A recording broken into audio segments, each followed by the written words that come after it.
On va aller voir ensemble la transformation répétée. Le principe est super simple. On fait quelque chose, puis après ça, on appuie sur commander, puis ça répète cette chose-là. Je vais donner un exemple avec cette fleur-là. Donc, on a une pétale et son pistil. Je vais sélectionner la pétale ici. Je vais prendre mon outil de rotation. Puis là, l'idée, c'est que je vais faire une rotation, puis je vais la répéter après ça pour tourner tout autour. Fait que je vais trouver le centre du pistil en ayant choisi mon outil de rotation. Alors là, faites bien attention parce que je dois paramétrer ma rotation. Je ne vais pas y aller à peu près.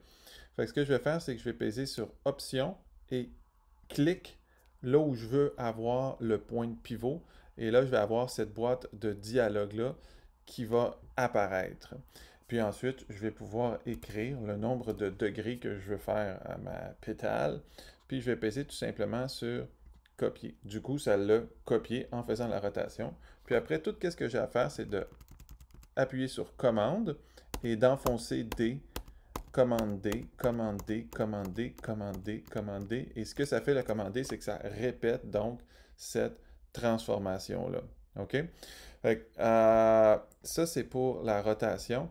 Des fois, il y en a qui ont du mal avec la rotation. Là, je vais répéter la manip. C'est vraiment juste de prendre la fleur avec la flèche noire, de prendre l'outil de rotation, puis après ça, de cliquer avec option. Des fois, ce qui arrive, c'est qu'on fait juste cliquer, puis après ça, oups, on essaie avec option. Ça ne marchera pas, OK?